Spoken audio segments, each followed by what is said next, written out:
இங்க சிவபெருமான் சந்திரமௌலீஸ்வரரா சந்திரசேகரரா எழுந்தருளியிருக்கார். இந்த கோவில் வந்து வக்ரகாளி ஆர் இந்த கோவில் முழுக்க முழுக்க வக்ரகதியில அமைஞ்சிருக்க கோவில். அதாவது ஒரு கோவில்னா ஒரு நியமம் இருக்கும்ல, லைக் இது இப்படிதான் இருக்கணும் அப்படிதான் இருக்கணும் அந்த மாதிரியான அந்த ரூல்ஸ்ல எல்லாம் இந்த கோவில் இல்லை. எல்லாமே டிஃப்ரெண்ட் வக்ரமான. அவங்க என்ன பண்றாங்க, ஏன்னா நீ எப்படி கொலை பண்ணுவ அப்படின்னு சொல்லி கோவப்பட்டு இங்க வந்து எல்லாரையும் மறுபடியும் துன்புறுத்த ஆரம்பிக்கிறாங்க. நல்ல பகல் பொழுதுல சந்தன அலங்காரம் பண்ணிருப்பாங்க. சோ அந்த டைம்ல நீங்க வழிபட்டீங்கன்னா ரொம்ப ரொம்ப ஸ்பெஷல். கட்டுமானத்தின் வலிமை, கட்டிடங்களின் பாதுகாப்பு. ஸ்ரீ துர்கா டிஎம்டி கம்பிகள். TVR garden signature living T Nagar இப்போ திருவள்ளூருக்கு வந்தாச்சு. Near D Mart on new bypass road, Tiruvallur நகராட்சிக்குட்பட்டது. பிளாட் 20 லட்சம் முதல். கான்டாக்ட் 9955511814.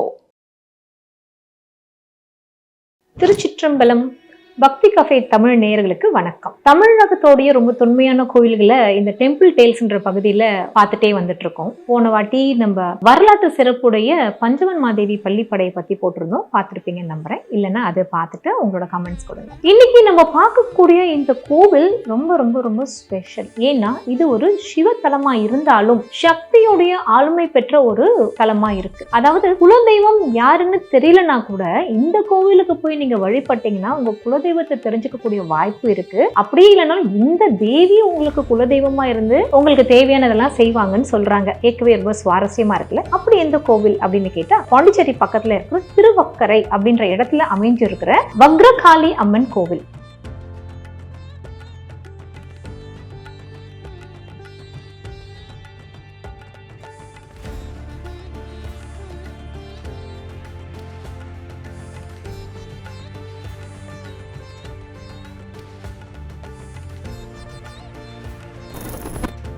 இங்க சிவபெருமான் சந்திரமௌலீஸ்வரரா சந்திரசேகரரா எழுந்தருளியிருக்கார். இந்த கோவில் வந்து வக்ரகாளி ஆர் திருவக்கரை அப்படின்னு இந்த வக்ரம் அப்படின்ற வார்த்தையினால மெயினா அழைக்கப்படுது. என்ன வக்ரம்னாலே நம்ம அப்படி இருக்கக்கூடாதுன்னு சொல்லுவோம் இல்லையா, அப்படி இல்லாம இது வக்ரம்னே இருக்கே அப்படின்னா இந்த கோவில் முழுக்க முழுக்க வக்ரகதியில அமைஞ்சிருக்க கோவில். அதாவது ஒரு கோவில்னா ஒரு நியமம் இருக்கும்ல, லைக் இது இப்படிதான் இருக்கணும் அப்படிதான் இருக்கணும் அந்த மாதிரியான அந்த ரூல்ஸ்ல எல்லாம் இந்த கோவில் இல்லை. எல்லாமே டிஃப்ரெண்ட் வக்ரமான ஒரு விதத்துல தான் இந்த கோவிலோட அமைப்பு இருக்கு.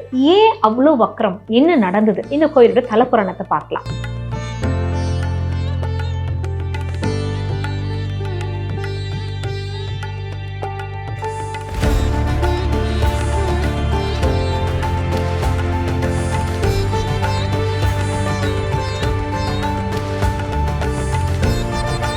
அதாவது வக்ராசுரன் அப்படின்னு ஒரு அசுரன். இந்த வக்ராசுரன் சிவபெருமானை தன் கண்டத்துல வச்சு ரொம்ப இன்டென்ஸா தவம் பண்ணி வரம் வாங்கியிருக்கான், சாகா வரம் வாங்கியிருக்கான். நார்மலா இந்த மாதிரியான அசுரர்கள் என்ன பண்றாங்க, கஷ்டப்பட்டு எல்லாம் வரம் எல்லாம் வாங்குறாங்க, அதை நல்லதுக்காக யூஸ் பண்றாங்களான்னு கேட்டா இல்ல. அங்கதான் வந்து எல்லாமே மாறி போகுது. வரம் வாங்கின உடனே எல்லா ஆணவத்துல எல்லாரையுமே போட்டு துன்புறுத்துறான். இந்த மாதிரி துன்புறுத்தும் பொழுது தேவர்களும் முனிவர்களும் என்ன பண்றாங்க, போய் சிவபெருமான் கிட்ட முறையிடுறாங்க. சிவபெருமான் என்ன சொல்றாரு, நாராயணன் திருமால் கிட்ட அவனை வதம் பண்ண சொல்லி சொல்றாரு. அவரும் என்ன பண்றாரு, அவருடைய சுதர்சன சக்கரத்தை ஏவி அவனை அழிச்சிடுறாரு. ஆக மொத்தம் ஒருத்தவங்க கிட்ட நம்ம சாகா வரம் வாங்குறோம், அவங்களே இரிட்டேட் பண்ற அளவுக்கு பண்ணி அதை விட ஒரு பவர்ஃபுல்லா ஒரு விஷயத்தை வச்சு அழிக்கப்படுது. இதெல்லாம் நம்ம நிறைய நோட் பண்ணணும். ஏதோ கோவிலுக்கு போனோமா, லைக் சரி இந்த கதையெல்லாம் கேட்டோமான்னு இல்ல, கோவில்ல என்ன கேட்கிறோமோ அதை நம்ம லைஃப்ல அப்ளை பண்ணி அதை ஃபாலோ பண்ணி நம்ம வாழணும். இதுதான் ரொம்ப ரொம்ப முக்கியமான விஷயம். ஓகே, இந்த இடத்துல நீங்க பாத்தீங்கன்னா வதம் பண்ணினதுனால திருமாலும் பாத்தீங்கன்னா அந்த கோவத்தோட இருப்பாரு. அந்த சக்கராயுதத்தை ஏவின அந்த நிலையிலேயே இங்க இருக்கிற திருமால் இருப்பாரு. இது ரொம்ப ஸ்பெஷல். சந்திரமௌலீஸ்வரரோட கருவறை, அதுக்கு பின்னாடிதான் இந்த சுதர்சன சக்கரத்தை ஏவின அந்த நிலையில பெருமாள் நிக்கிறாரு. இதை நீங்க கட்டாயமா பார்க்கணும். அந்த சந்திரமௌலீஸ்வரர் அப்படின்ற இந்த சிலை, அந்த லிங்கம் ரொம்ப ரொம்ப ஸ்பெஷலா இருக்கும், ரொம்ப அழகா இருக்கும். நார்மலா லிங்கம்னா ஒரு பானம் நம்ம பார்ப்போம், ஆனா இங்க நல்ல ஒரு முகம், அதாவது சந்திரமௌலீஸ்வரர்னா சந்திரனே சூரிய ஈஸ்வரன் அப்படிங்கிறது தான் ரொம்ப அழகா இருக்கும். அதுவும் இல்லாம நார்மலா 4 முகம் 5 முகம் இருக்கும். இந்த இடத்துல 3 முகங்கள் கொண்ட அந்த சிலை தான் நீங்க பாப்பீங்க. அதுவும் இல்லாம இந்த இடத்துல இந்த கருவறையில குண்டலினி சித்தர் அவருடைய ஜீவ சமாதி இருக்கு. அதையும் கண்டிப்பா நீங்க பார்க்கணும். இதை தாண்டி நம்ம வரும் பொழுது பாத்தீங்கன்னா இங்க இருக்கிற அம்பிகையும் ரொம்ப அழகா இருப்பாங்க. அமிர்தேஸ்வரி ஆர் லைக் வடிவாம்பிகை, வடிவமா அதாவது ரொம்ப அழகா இருப்பாங்க அப்படின்னு சொல்லப்படுது. இந்த கோவிலோட அடுத்த ஸ்பெஷல் அப்படின்னு பாத்தீங்கன்னா நூற்றுங்கால் மண்டபம் இருக்கு. அதாவது ஒரு ரதம் போலவே இருக்கும். இங்க வந்து 100 பில்லர்ஸ் இருக்கக்கூடிய ஒரு வசந்த மண்டபம் அப்படின்னு சொல்றாங்க.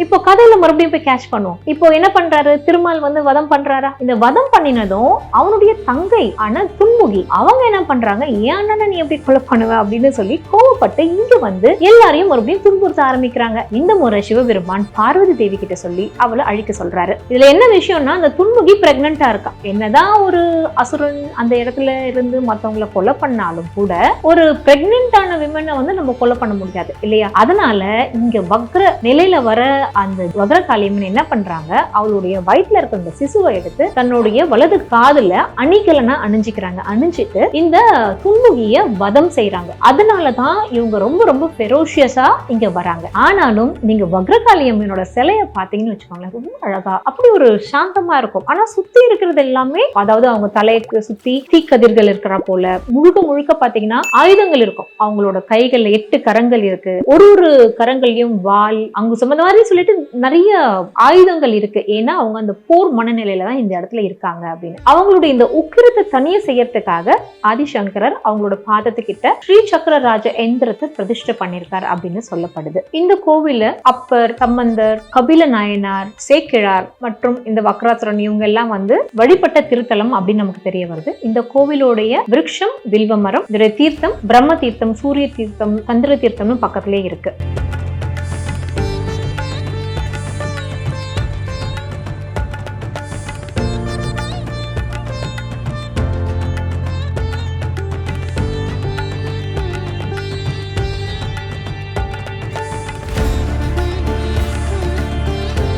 வக்ராசுரன் வழிபட்ட அந்த வக்ரலிங்கம் அப்படிங்கிறது நம்மளுடைய வக்ரகாளியம்மனுக்கு முன்னாடியே ஒரு சந்நிதியில இருக்கு. அதுவும் இல்லாம இந்த கோவிலை சுத்தி வரும்போது பாத்தீங்கன்னா நிறைய நாகர்கள் சிலை இருக்கும். அதை தவிர சப்த கன்னியர்கள், மற்றபடி எல்லா தெய்வங்களையும் நீங்க அங்க பார்க்கலாம். இங்க ரொம்ப முக்கியமா இவ்வளவு ஸ்பெஷலா இருக்கிற இந்த கோவிலோடைய ஸ்பெஷலான தரிசன நாட்கள் எப்போ அப்படின்னு பாத்தீங்கன்னா பௌர்ணமி நள்ளிரவு, அதுவும் இல்லாம அமாவாசையில நல்ல பகல் பொழுதுல சந்தன அலங்காரம் பண்ணிருப்பாங்க. சோ அந்த டைம்ல நீங்க வழிபட்டீங்கன்னா ரொம்ப ரொம்ப ஸ்பெஷல். திருவக்கரை வக்ரகாளியம்மன் இந்த மாதிரி நேரத்துல எல்லாம் நமக்கு அவ்வளவு கூட்டமா இருக்கும் அந்த கோவில்ல. தேவர்கள் மற்றும் மக்களை காப்பாத்துறதுக்காக இங்க தேவி வந்து வதம் பண்ணி எல்லாரையும் ப்ரொடெக்ட் பண்ணினதுனால நமக்கு இருக்கக்கூடிய எந்த வக்ர தோஷங்கள் இருந்தாலும் அதுல இருந்து நமக்கு ஒரு நிவர்த்தி கிடைக்கும் அப்படின்னு சொல்றாங்க. மெயினா ராகு கேது தோஷங்கள் மற்றும் திருமண தடை, பிள்ளை பாக்கியம் இல்ல, அதுவும் இல்லாம இந்த பில்லி சூனியம் அந்த மாதிரி எல்லாம் இருந்தா கூட இந்த இடத்துல வந்து நம்ம வக்ரகாளியம்மனை வழிபடும் பொழுது இதுல இருந்து ஒரு பெரிய நிவர்த்தி நமக்கு கிடைக்கும் அப்படின்னு சொல்றாங்க. சொல்றது மட்டும் இல்ல, இது நிறைய பேர் செஞ்சு பலன் அடைஞ்சதை நானே என் கண்களால பார்த்திருக்கேன். எவ்வளவு ஸ்பெஷலான ஒரு கோவில், அதுவும் நமக்கு ரொம்ப பக்கத்திலேயே இருக்கு. கண்டிப்பா வாழ்க்கையில ஒரு முறையாவது நீங்க போய் பார்க்க வேண்டிய இந்த கோவில், போய் பார்த்துட்டு வந்து எனக்கு கமெண்ட்ஸ் போடுங்க. அடுத்த முறை இன்னொரு சூப்பரான கோவிலோட உங்களை நான் சந்திக்கிறேன். நன்றி, வணக்கம். இந்த வீடியோ உங்களுக்கு பிடிச்சிருந்தா லைக் பண்ணுங்க, ஷேர் பண்ணுங்க, கமெண்ட் பண்ணுங்க. மறக்காம பெல் பட்டனை கிளிக் பண்ணிட்டு பக்தி கஃபே தமிழ் சேனலை சப்ஸ்கிரைப் பண்ணிடுங்க.